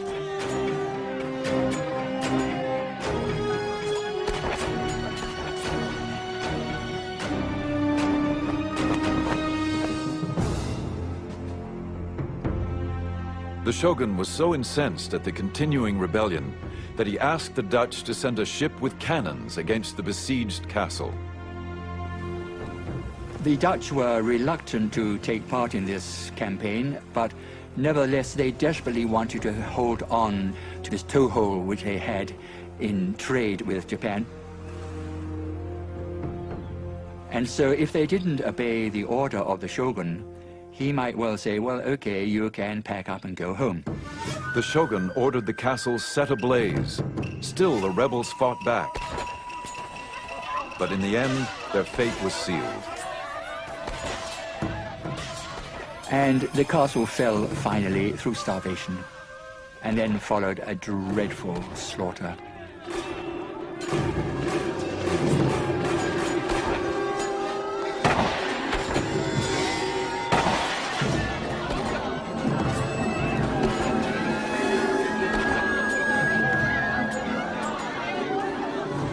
And that was the last battle, really, in Japanese history.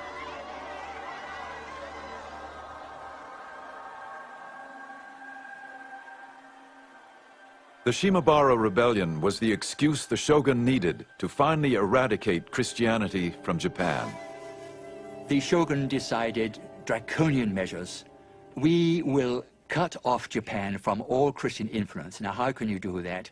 We will isolate Japan. These foreigners, of course, so much trouble, I suppose he was thinking. They are an unnecessary complication to our life. So why not try to preserve Japanese society as is now? We don't want changes. The third shogun issued laws restricting travel outside of the country. On penalty of death, no Japanese could leave Japan. and those who were already abroad could not return. To ensure his edicts were obeyed, he destroyed all ships of seagoing capacity. Then he forbade the entry of any ship of European origin.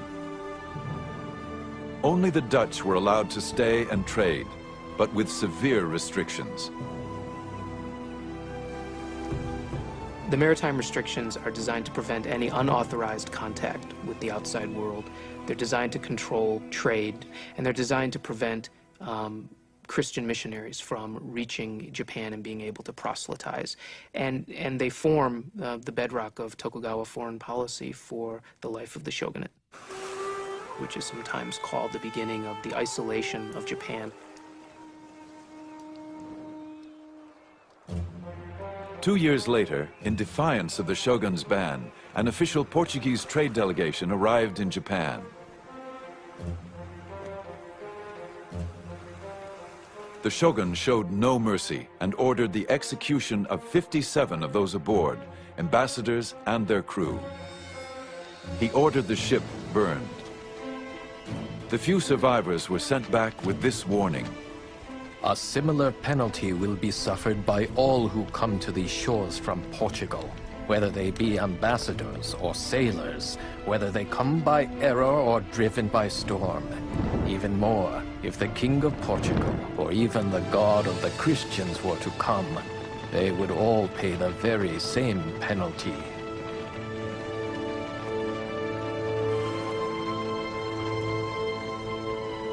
The doors of Japan clanged shut and were not opened again to the West for 200 years.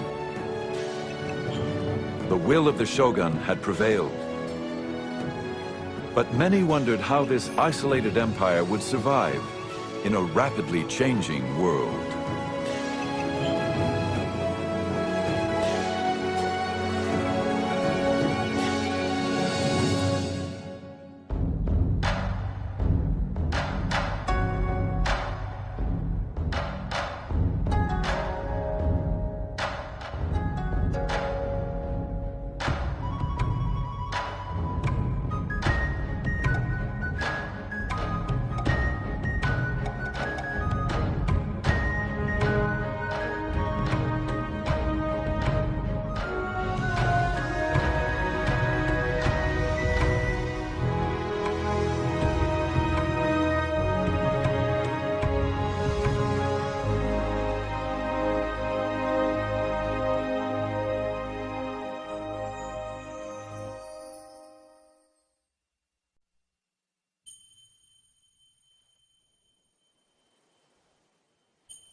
Early on the morning of July 2nd, 1853, a Japanese fisherman reported a strange sight.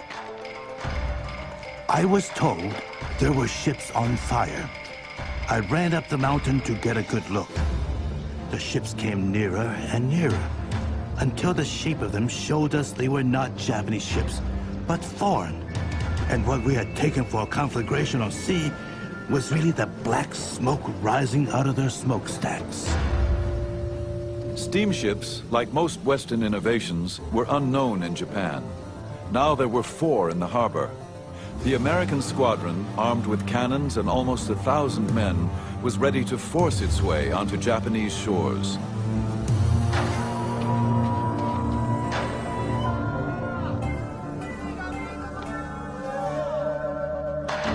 Japan was a land shrouded in mystery, a warrior society ruled by the powerful Tokugawa shogunate.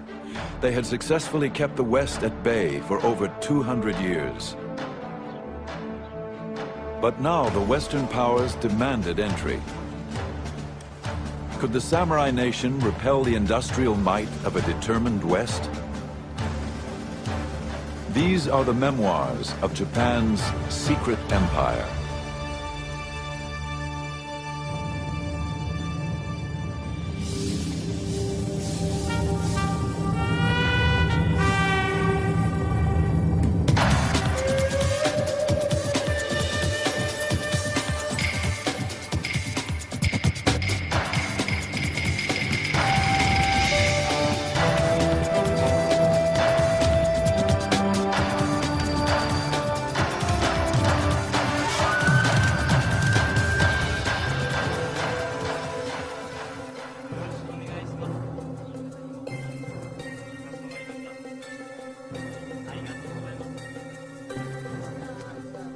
All those who are in contact with us are bound by an oath and signed with their blood not to talk or entrust to us information about the situation of their country, their religion, and secrets of government.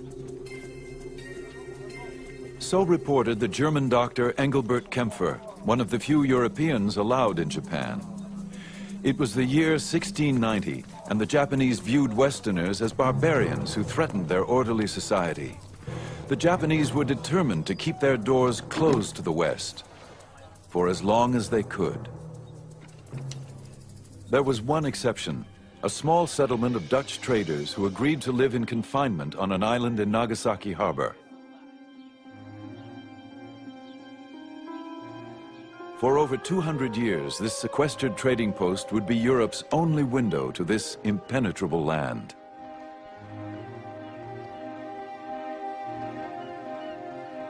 The Dutch East Indies Company sent Dr. Kempfer to provide medical care for the Dutch community. He was also asked to gather information about the everyday life of the Japanese. It would not be an easy task. We are strictly and strongly guarded from the inside and the outside by various guards treating us not like honest men, but like criminals, traitors, spies, prisoners, or to say the least, hostages of the shogun. This jail goes by the name of Dejima. The Dutch lived like prisoners on Dejima. But Kempfer was fascinated by the opportunity to write about something nobody else could get access to. Dejima was tiny. Kempfer counted 236 steps across and 82 wide. There were never more than 19 men allowed on the island at a time, and never any Western women. Far from home, the men did what they could to transform the unfamiliar Japanese-style buildings into a little touch of Holland. They placed chairs and high tables on the woven grass mats, replaced futons with poster beds, and insisted on being served Dutch food rather than eating Japanese.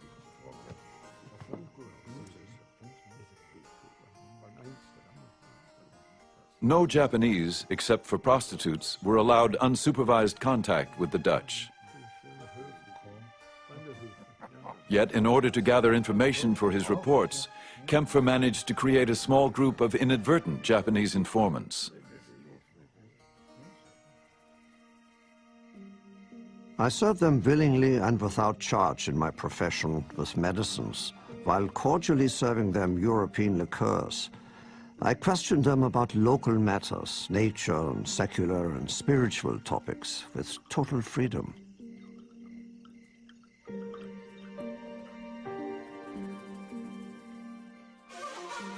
The Japanese were as inquisitive as Kempfer. The Dutch settlement was their window to the exotic world of the West. But the trickle of information that arrived from overseas was carefully guarded. Every time a Dutch ship arrived, the Dutch ship would have the latest news from Europe, and that news would be given to the Dutch authorities in Nagasaki, and then that news would be translated into Japanese and rushed immediately to the headquarters of the shogun. The ruler of Japan, the shogun, hungered for news of the outside world. He commanded the Westerners to present themselves at his castle once a year. The only time Kempfer really saw Japan was when he traveled from Nagasaki to Edo, which was the shogun's capital.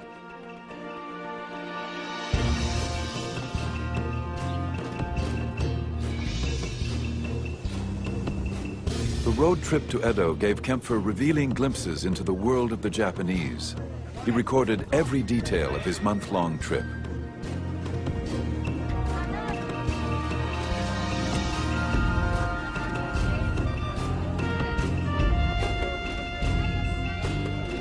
We received many of the honors that are generally shown to the provincial lords. The roads are swept with brooms and water to keep the dust down. In the houses bordering the road, people kneel behind the blinds, watching our procession in profound silence.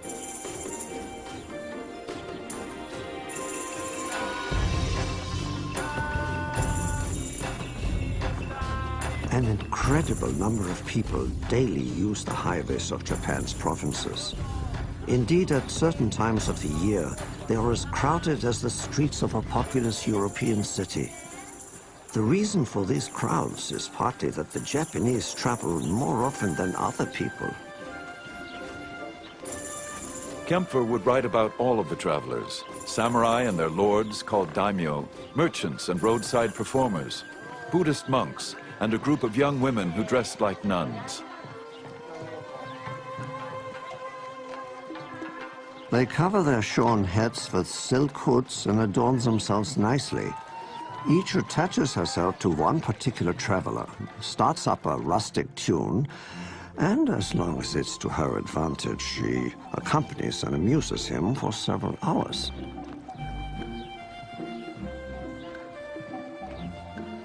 As the road traffic grew, so did the number of merchants who catered to the travelers' needs.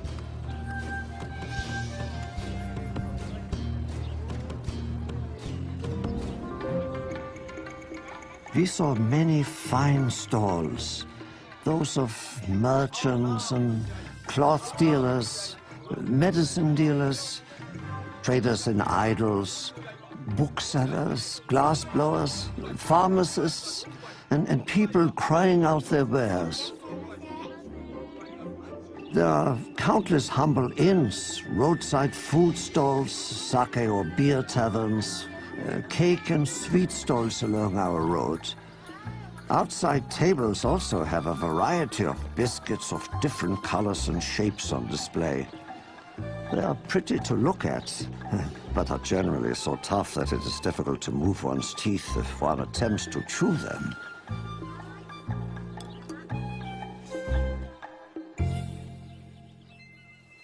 Tradesmen, once considered social parasites, were beginning to improve their position in Japanese society. Successful street peddlers became road